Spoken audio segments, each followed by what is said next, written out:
Hi there. My name is Lindsey Casselman, and I am a founder and head of content at Schoolio Learning. And today I'm here to talk to you about how to add social emotional learning into your homeschool. Now, I know a lot of you may be hesitant to try an SEL program. I totally get it.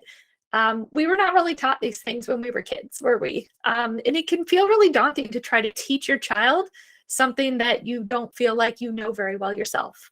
Hello, 8th grade algebra. But you don't have to be nervous. I'm going to give you a breakdown and some tips that I hope will help you feel much more confident. So, what is social emotional learning and why should we teach it to our kids? Social emotional learning is, like the name suggests, both social and emotional learning. And we spend a lot of time teaching our kids about physical health, like eating nutritious foods, getting lots of exercise, getting enough sleep. But we sometimes can drop the ball on teaching our kids about their mental health. And this is their emotional learning or emotional wellness. So SEL is all about their relationship with themselves and their relationship with others out in the world. So your relationship with yourself, that includes self-esteem, their ability to regulate their emotions, manage stress and anger, and it includes those core character traits that we're all striving for in our kids: honesty, responsibility, independence, empathy, you name it. Then the social learning or social wellness is all about how we interact and engage with the other people around us out in the world. So from strangers to peers, family, friends, colleagues, people we don't like or don't get along with, and the people we're closest to. All our social learning helps us have safe and healthy relationships, learn to set and respect boundaries, handle conflict, and work collaboratively, which of course plays a huge role in our personal wellness. So that really is why we need to prioritize teaching our children SEL. It's just so valuable to them. So CBT and neural pathways. What is all that? If you venture into the SEL space, you're bound to hear these terms quite a bit, and it can feel overwhelming without understanding the meaning behind them. So let's start there and clarify some of these terms. So CBT stands for Cognitive Behavioral Therapy, which is a mouthful, but CBT is considered the gold standard in mental health care, specifically for stress and anxiety management, and it has been proven the best for treating children. So you will hear a lot about CBT in the children's SEL space, though it is also the go-to treatment for adults. So feel free to adopt the strategies for yourself as well as you learn. They're really helpful. So here's my 60-second layman's explanation of CBT. There's generally a path that gets us from an event that happens to our response to that event. So our response meaning the behavior that we exhibit. So the path goes event, the thing happens, that leads to us having a thought or thoughts, and that causes an emotion inside of us, which leads to the outward behavior. So here's an example some of you may be familiar with. Seeing your child have an emotional outburst when they struggle with a math concept. Raise your hand if you've been there. So what we see is the child struggling with a math problem, and then the flipping out and having a meltdown. And what we might think to ourselves is, oh my gosh, why are you so upset? This is not that big a deal. But what we don't always see is the thoughts and emotions that led from the event to the behavior. So it might look like this. The child struggles with a math problem. They have the thought, I'm too dumb to do this, which leads to the emotion of shame or maybe embarrassment. And that is what causes that big behavior that we see. So what CBT aims to do is to help us notice our thoughts and then work to reframe a negative thought into something more helpful. So obviously, we cannot curate a world where our children will never struggle. But if this hypothetical child was able to notice the unhelpful negative thought of I'm too dumb to do this and reframe it into something like, this is hard, but I'm a smart kid and I can figure it out with some help, then the emotion might change from shame and embarrassment to determination. And the outward behavior might change from an outburst to just asking for help. So now let's talk about those neural pathways. So these are the paths that our thoughts take in our brains. So believe it or not, the paths we take often, which in our example may be the I'm too dumb to do math thought, gets stronger with repeated use. So the path becomes well-worn, so to speak, like an actual path in the woods. And it actually becomes easier and easier to take that thought path and have that thought again in the future. So if we want to learn how to take a different thought path, we need to really make a concentrated effort. And conscious effort requires us to actively notice when we have the thought and purposefully reframe it. So if we want to take a different thought path, we need to make a concentrated effort because it's easy to take the well-worn one. And that conscious effort requires us to actively notice when we have the thought and purposefully reframe it. So to be able to do this, we need to practice becoming aware of our thoughts because a lot of them just happen unconsciously. And we have to practice guiding them.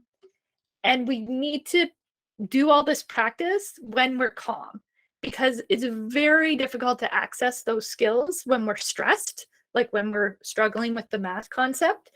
So they'll be easier to access if we practice them in time of calm. So that's sort of the gist of the CBT and the neural pathways. So let's leave behind that theory part of this TED Talk that we have going on here and move into the more practical, nitty-gritty ways of actually delivering SEL in your home learning. So first, the most important thing is that we normalize all mental, emotional, and social experiences, good and bad. We want our kids to know that stress, anger, sadness are all normal emotions that everyone feels. And it's only the out of control level of emotion that is the feeling we don't like and want to work on reducing. We're obviously never going to eliminate stress, anger, or sadness from our lives, and that wouldn't be normal. So we need to be clear with our kids that that's not the goal.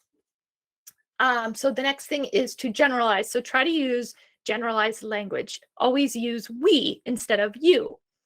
You may have noticed me using this generalized language already. It fosters a feeling of like we are in this together, we are learning together, we do this, we do that, rather than you. And it's, side note, very good for you to include yourself and other adults in these conversations as participants, right? When you say we do this, it's we, all people, not you as a child, right? Pretending like we as adults are never stressed, angry, or sad isn't really helpful to our kids in the long run, even though we're trying to shelter them right now. They will never get rid of their emotions, nor should they want to. So what is really helpful to kids is when we model feeling our emotions and also handling them maturely.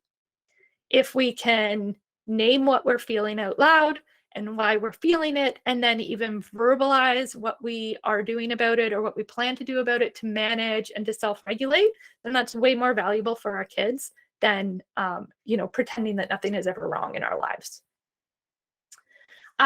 So next, conversation versus lecture. You may be using a curriculum for your SEL, or you may just be following your own plan.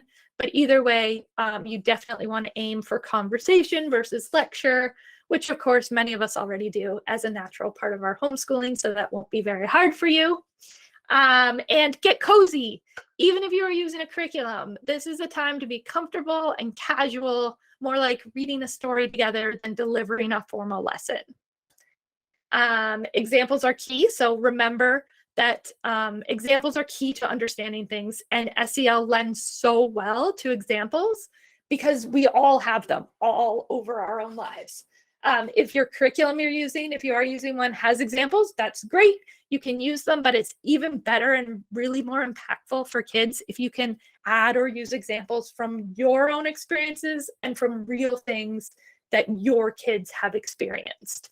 So if you're talking about like conflict resolution, use an actual example of a conflict maybe that your siblings have had recently to apply what you're learning.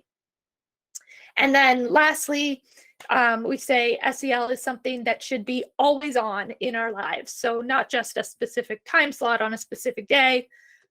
If you are doing lessons from a curriculum, then those formal lessons, may be in a specific time slot on a specific day. But as you learn more together and you have all those skills and strategies, try to continually bring those learnings into the rest of your lives so that it's not, this is SEL time. It's just becomes a part of your natural life. And you may have heard the term name it to tame it, which is a term, they use them in schools a lot. I probably remember that from when I was a teacher. But it's a great practice to help your kids identify their emotions and the thoughts they're having, helps them learn to be introspective with your guidance in the beginning, right? So say if your child is having some sort of meltdown at home, you can help them by asking them what they're feeling, name that emotion, and try to get granular. So they might say they're mad. Well, let's break that down further. Are you frustrated? Are you disappointed? Are you embarrassed? Are your feelings hurt? Naming our emotions specifically helps us understand what we're feeling, helps us understand ourselves, and all of that can help them regain their emotional control in that moment. And then just to add on to that is if your child is too distressed to name it themselves, sometimes when they're having like a really emotional meltdown, they can't speak. So you can name it for them, and then you're modeling, and then you're helping them to make progress on doing that themselves. And you can also get an emotions board, which I will show you on the next slide, I think, where your child can point out the emotion they're feeling by looking at the facial expressions of the little characters on the board. And then it's also important that as you learn SEL and you're learning more strategies and terminologies, that you try to incorporate all that into all the areas of your life. I mostly already said that with the always on thing, but of course, this is something that we homeschoolers are very good at, decompartmentalizing subjects from their boxes and applying them across our whole lives. So that's basically what you want to do with your SEL stuff as you learn. And then the number one thing to do is practice. Practice, practice, practice. Like I said earlier, it's really difficult to access skills in your brain, even though they're there and you know them, in times of high stress or emotional dysregulation. So it's really, really important to practice those skills, such as naming the thought or emotion or your calm down strategies in times when you are calm, so that those pathways in your brain get better worn down and it's easier to access them in times of high stress.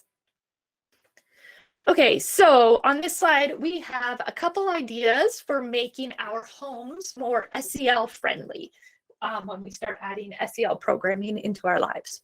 So the first one is the safe space promise or pledge. This can be as formal or informal as you like, whatever vibes with your family, of course. Some people do like a contract that everyone signs, or it can just be a conversation. But it's essentially that we just start off by telling our kids that they can talk openly about their feelings and thoughts with us without any fear of getting in trouble for bad choices or feeling any particular way about any particular thing. So if our kids don't feel comfortable to be open and honest with us, if they're afraid they'll get in trouble for handling something badly or whatever, then we won't get very far with our SEL learnings. Next is a quiet corner. A quiet corner is a place in our home that is specifically designed for emotional regulation. So our kiddos can choose to go there anytime they feel like they need to. This is a great place to have like fidgets, weighted blankets, soft pillows, coloring pages, any like quiet, calming activities. And if you do have an emotions board, which you can see here on the slide, that's basically a poster with the emotions, with the facial expressions. This really helps younger kids identify their emotions and put a name to it. So that's a great thing to add to your quiet corner as well. And it doesn't have to be a corner. It doesn't have to be a literal corner. It's just somewhere that sort of everyone knows that's the place that I'm going to go when I need to calm down. And everyone else knows sort of not to bother them when they're in that place. It's just sort of a set place that you set up at home. And this is the Schoolio emotions board, which you see here on your slide. I have it as a freebie for this workshop as well, so you'll be able to download it yourself and print it whatever size you want. And then the last thing I put for SEL at home here is the right to pass. So in a classroom, we do this right to pass, which is basically telling your kids that they don't ever have to answer a question that they aren't comfortable with. So all they have to say is pass, and there will be no questions asked. We'll just move on.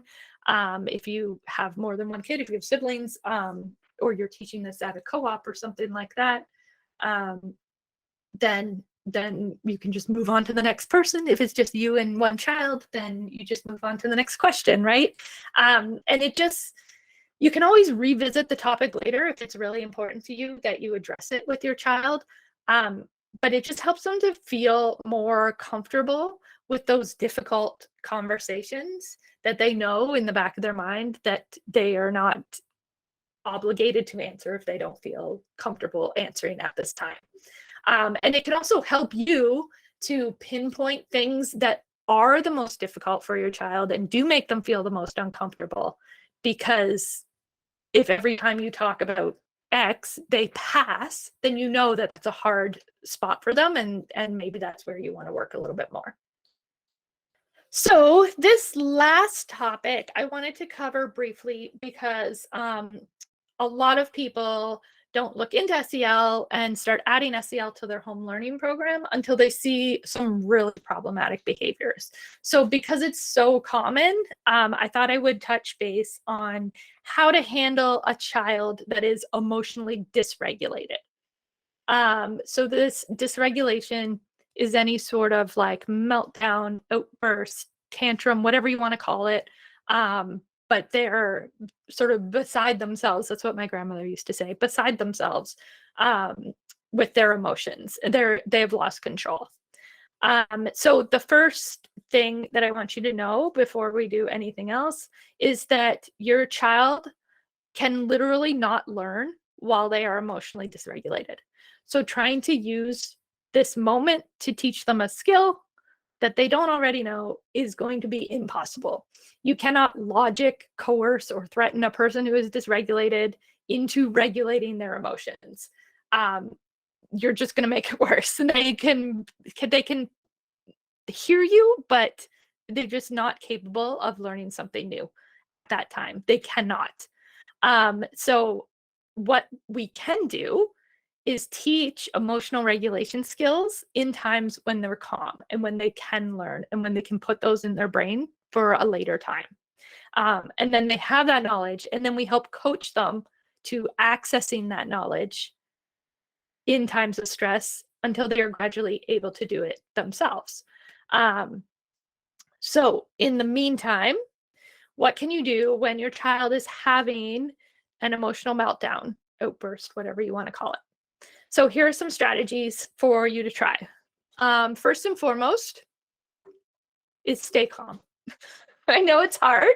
I know this behavior can be grating on the nerves. It can be draining for you.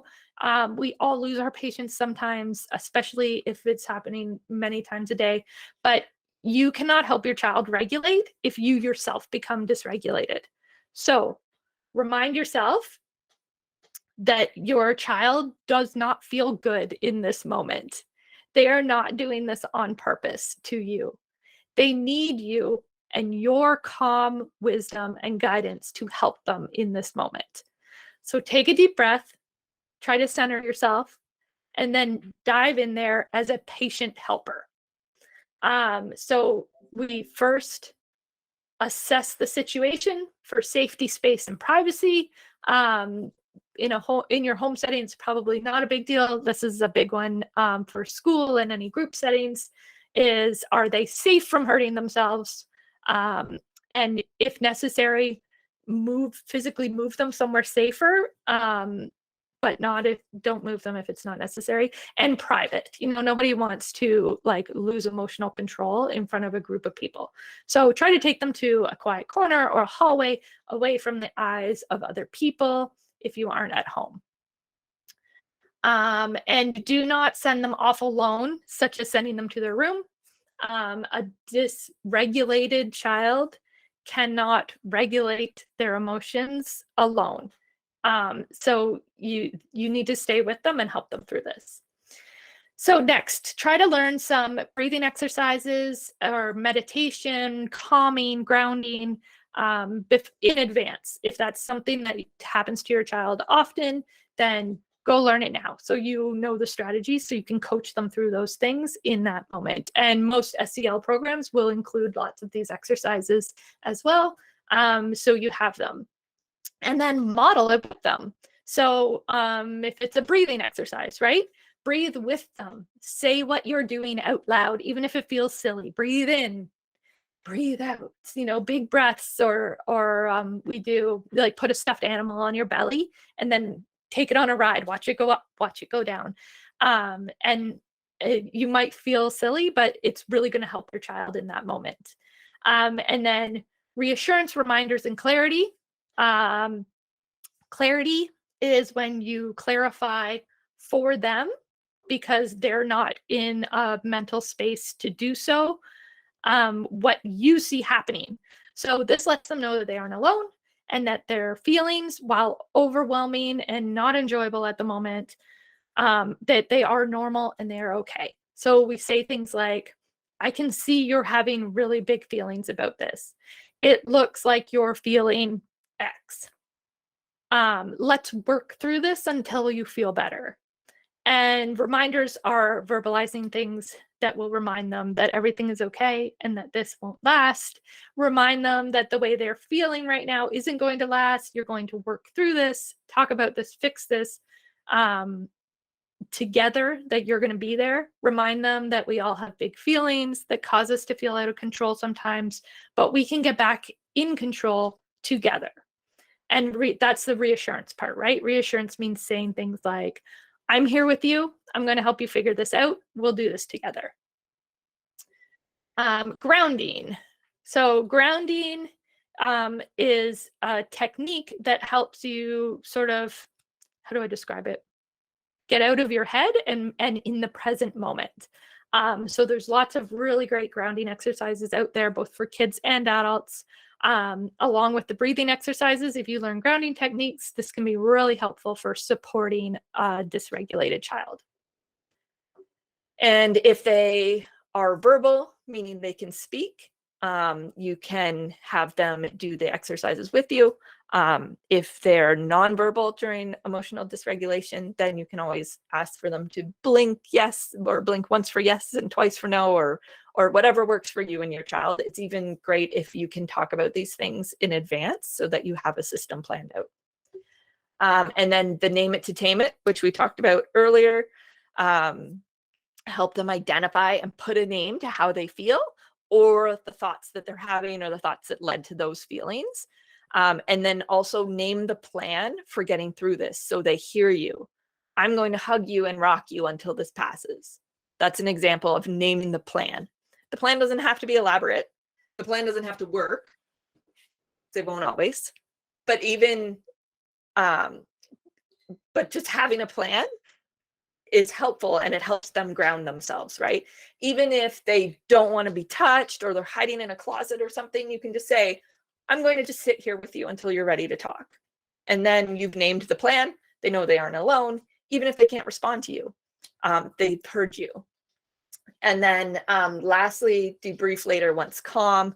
So we just say, save the debriefing on what happened and why until later, once they're calm and feeling more secure. It is, of course, great and important to talk through what happened, what event triggered this incident, what thought followed the event, what emotion followed the thought. but they'll be exhausted from an emotional dysregulation event, even after they've regained control. So save the debrief until a little later, unless they want to talk to you right away. Side note is that older kids and teens often use talking through what happened to help them regain control and to help them self-regulate. So they're more likely to want to talk it through right away with you. I'm losing my voice already. Better wrap this up. And don't forget to congratulate them on regaining control. It's not easy. We all know that to calm ourselves down when we're super emotional is not easy. So don't shame them for the outburst, but congratulate them for their successful regulation, no matter how long it took or how much help they needed from you. They ultimately did it themselves. You can't force someone to self-regulate, so they got there. So yeah, I know that I have been talking a lot, starting to lose my voice, and I'm going to stop now, almost now. I hope that you found this really helpful and you feel like you have some direction and clarity around adding SEL to your homeschooling programming. I'm going to do one more slide, which is going to briefly break down how the Schoolio SEL programming works. So if you're interested in hearing about Schoolio's programming in particular, you can stay with me for one more slide. I'll be 5 more minutes, I promise. And if you want to skip the salesy part, that's cool. I will not know. And you can log off now. I wish you all the best in your SEL learning journeys. And I just want to say great job for wanting to bring this into your homeschool and to your kids. You're really doing a wonderful thing for them. Okay, so for anyone who stayed with me for my salesy speech, I will try to be quick. I'm just going to give you a rundown of how the Schoolio Social Emotional Learning Program works. Our programming is built around the 5 pillars. So these are our 5 pillars: relationship with self, relationship with others, character development, real world skill development, and mindfulness practice. In a nutshell, relationship with self includes topics such as healthy friendships, identifying trustworthy people, learning from mistakes, reflecting on our own strengths and weaknesses. And as the levels progress in the program, we talk about self-respect, self-image, self-esteem, as well as standing up for ourselves and our beliefs and setting healthy boundaries. Relationship with others deals with things like cooperation, conflict resolution, respecting ourselves and others, sportsmanship, how to have healthy discourse when your opinion differs from someone else, which is really important. Equality, inclusivity. We talk about bullying and exclusion. We talk about teamwork and other ways we create and maintain healthy relationships in our lives. Character development covers all sorts of character traits, all the things that we all love to see blossom in our children: confidence, independence, resiliency and perseverance, trustworthiness, responsibility, empathy, honesty, positivity. There's so many. And there's different ones based on the age of the kid and the grade level in the SEL program. And then real world skills. This is where I personally, because it's my heart project, feel that the Schoolio SEL program stands out from other SEL programs, where it's one thing to tell a child that they should be confident. It's another thing to give them real tools and strategies and like tricks of the trade that they can use to improve their confidence. So there's all sorts of skills out there, just like there's skills you can learn to be a better public speaker. There's skills you can learn to be more self-reliant, to make friends, to have a growth mindset, to emotionally regulate, reframing those negative thoughts, managing anger and stress. There's skills for all of those things to be able to do them better if you learn what those skills are. So then as the kids get older and progress through the program, the older kids do tools like time management and prioritizing, how not to procrastinate, teamwork, cooperation, and leadership skills. All of those things can be taught with the right, like what we call the real world skills, which is real applicable things that you can do in your everyday life. And these are skills that they will carry with them their whole lives. And then our fifth pillar is mindfulness, and mindfulness practice teaches our kids the how and why of practicing mindfulness. And they do a lot of exercises with various targets in mind. So relaxation or calming, anger management, focusing, emotional regulation, all that good stuff. And that's our 5 pillars in the Schoolio program.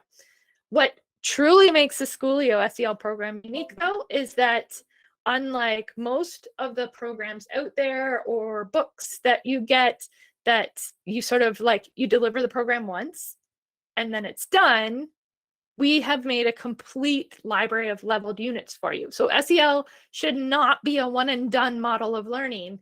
It's, of all things, it takes practice and repetition to get good at it. It's hard.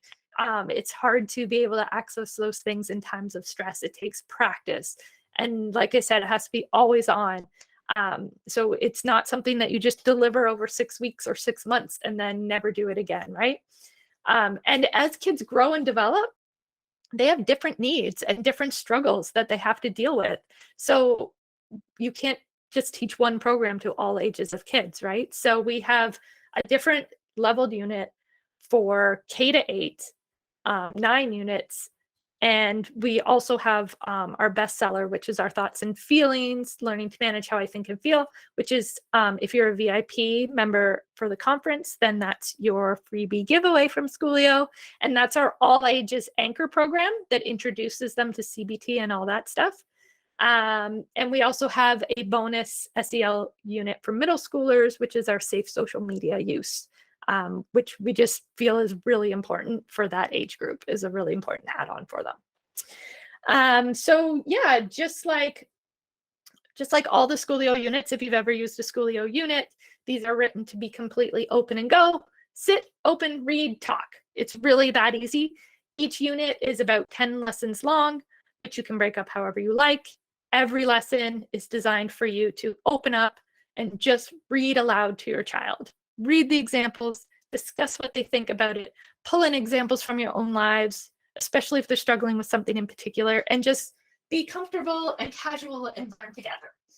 And then every lesson has a follow-up activity, which you can even do together if you want. You can do together, or you can each do one and then compare notes. It's really great to take that we're learning this together approach, especially if you feel less confident about SEL. So I designed this program to be as straightforward and easy as possible so that absolutely everyone can feel confident helping their child improve their SEL skills. And that's it for me. I want to thank you for being here and for looking into SEL for your kids. And I hope that you found this really informative and helpful. Bye for now.